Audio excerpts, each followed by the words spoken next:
Mumeze mute? Muraho murakomeye? Imana ikomeze kubaha umugisha kandi mukomeze kubana n'Imana. Ndashimira abantu rwose mwakoze subscribe, ndashimira abantu mukomeza gukanda subscribe. Imana ikomeze kubaha umugisha. Umunsi nifuje ko tuganira kuri uyu mugabo witwa Theo Bosebabireba. Muramuzi, ubundi amazina ye y'ubuhanzi ni Theo Bosebabireba, niho yamenyekanyeho, ariko ubundi yitwa Uwiringiyimana Theogene. Ni umuhanzi rero, yahanze indirimbo nyinshi cyane, murabizi yahimbye indirimbo nyinshi, harimo n'iyo ngiyo ngo Bosebabireba, harimo za Ikizurubwa, harimo indirimbo nyinshi zitabarika. Rero uyu Theo Bosebabireba muri iyi minsi akaba yaratangaje ko afite ikibazo gikomeye cyo kuba arwaje umugore ndetse mu buryo bukomeye. Umugore we akaba yaragize ikibazo cy'impyiko. Inshuti zanjye, inshuti z'Imana, uyu mugabo yakoreye Imana kandi ni umukozi w'Imana, akeneye abantu. Buriya iyo umuntu arwaye cyangwa se arwaje akabona abantu, asubizwamo imbaraga. Kandi mu by'ukuri usanga abantu benshi batabuze amafaranga yo gufasha, batabuze, rimwe na rimwe hari igihe umuntu aba atabimenye cyangwa se akanabimenya ntabihe agaciro. Theo Bosebabireba rero cyangwa se Uwiringiyimana Theogene ejo yatangaje ko afite ikibazo gikomeye cy'abantu babanye basenganye, akaba ari nta n'umwe umwumva, nta n'umwe umufasha, nta n'umwe wamugezeho.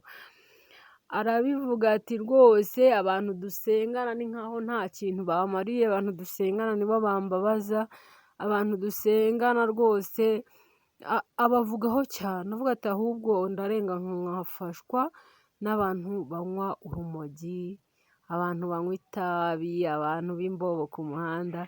Wumva rero ari ikintu gikomeye cyane kuba urukundo rushobora kubura mu bantu b'abakirisito kandi aribo babwiriza urukundo. Ikintu Imana yaduhaye cya mbere ari urukundo, ugasanga urukundo ruri mu bantu batazi Imana. Rero ni ikintu gikomeye cyane nifuje ko tuganiraho. Hari uburyo nimba umuntu avuze ati ndwaje umugore, meze nabi, mfite ikibazo, buriya hari uburyo twebwe dushobora kumufasha kandi bikagenda neza. Theo rero nk'uko akomeza abivuga, akomeza avuga ko umudamu we akeneye impyiko, akeneye amafaranga yo kumuvuza, ko atanga amafaranga menshi buri cyumweru kuko umugore ari kuri diyarize, akavuga ko akeneye taransiporo kandi koko umuntu urwaje aba akeneye n'abantu, ariko ugasanga akomeza gushinja abantu cyane ko nta muntu umugeraho. Umudamu we amaze amezi agera muri 5 cyangwa se agiye gushyika 5 arwaye, yararembye, kandi muzi ko Theogene yakoreye Imana rwose. Uyu mugabo yakoreye Imana, azenguruka igihugu cyose, anyura no hanze y'igihugu avuga Imana, ku buryo usanga abantu benshi, ndahamya ko 90% ry'abanyarwanda cyangwa se n'ibihugu duturanye by'abanyarwanda, yaba abanyarwanda bari mu gihugu ari abanyarwanda bari hanze, ndahamya ko bazi uyu mugabo witwa Theogene. Rero ni ikibazo gikomeye kuba umuntu mwabana mu byiza yagera mu bibazo akabura abantu, kandi mwaramubwiye muti turagukunda, ariko yagera mu bibazo akabura abantu. Ni ikibazo gikomeye, ahubwo umuntu buriya yagombye kubabona mu bibazo, wenda yagera mu munezero ntabone. Ahubwo usanga rimwe na rimwe iyo umuntu ari mu munezero aribwo abona abantu, ariko yaba ari mu bibazo ugasanga abantu bamutereranye. Rero Theo Bosebabireba akeneye kunganirwa, murumva ko akeneye abantu b'Imana cyane bamusengera, ariko nanone tukamusengera twamugezeho, twamwegereye. Erega buriya iyo umuntu umwegereye uramubwira uti humura, komera, ukamwohereza SMS, waba ufite icyo gihumbi ukakimuha, waba ufite 500 ukayamuha, ukareba n'uwo mudamu, ukareba. Burya abantu b'abagabo kurwaza ntabwo ari ibintu byoroshye, kurwaza ntabwo ari ibintu byoroshye, nta nubwo ari ibintu byabo. Kuba rero umugabo arwaje akaba arwaje umugore we igihe kingana gutya ndetse adafite gahunda yo gukira vuba, kuko iriya ndwara ntabwo ari indwara ikira vuba, ntabwo ari ibintu bimworoheye, ariko Nyagasani hari icyo yakora kandi ndetse agakoresha n'abantu be, ko hari ijambo ry'Imana rivuga ngo abajyana na Yesu gutabara abandi nabo bazagabana ku mugisha. Dukwiye gufatanya gutabara rero, kandi ntitugakunde abantu ari uko bapfuye cyangwa se bari mu munezero, kuko usanga inshuro nyinshi abantu bikundira abantu bapfuye cyangwa se bagakunda abantu bakoze ibirori bari mu munezero, ariko ubundi ntabwo aba ari byo, kuko ejo Theogene hari ijambo avuze rikomeye ati kandi ubu simbabona ariko aramutse apfuye mwese ntababona. Ibyo yavuze ntabwo yavangiwe, mu by'ukuri aramutse apfuye wasanga abantu bose ADEPR yahuye, abapasiteri bose bahuruye, abo mu macaca, mbese uwitwa umukristo wese cyangwa se n'abasilamu bose nk'uko yari ari kubivuga, wasanga abantu bose bagiyeyo, ariko ntago ari byo bikwiriye inshuti zanjye.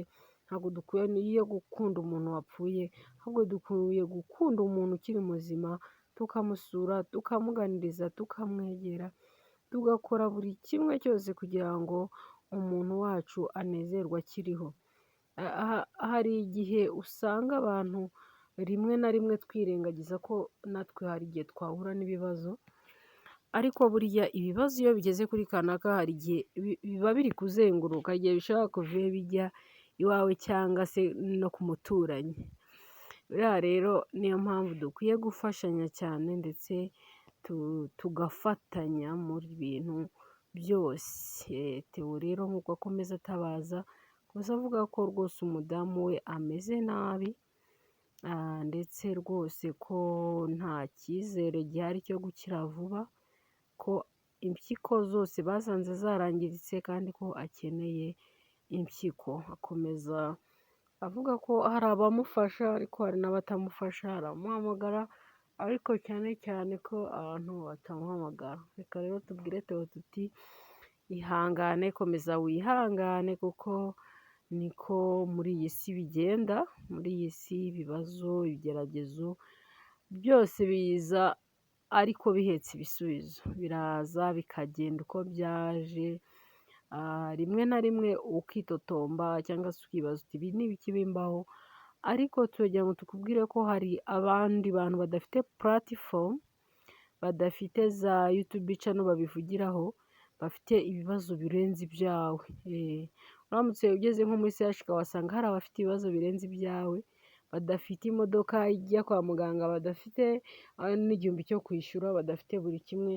Rero buriya niyo mpamvu ukwiye gutuza kandi ukumva ko utazakugeraho nyine ni uko uzakugeraho niba Imana izaba yakohereje.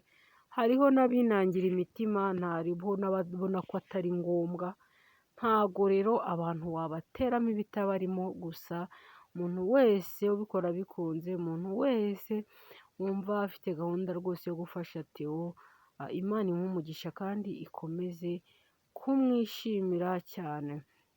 Twakubwira rero tuti komera cyane, umudamu wawe Imana ikomeze imugirire neza, Imana ikomeze imufashe. Uyu mudamu yakoreye Imana kandi rwose yarihanganye, ni umudamu ugira kwihangana kwinshi, kandi abana be bari bakimukeneye, baracyari batoya. Imana ikomeze kubagirira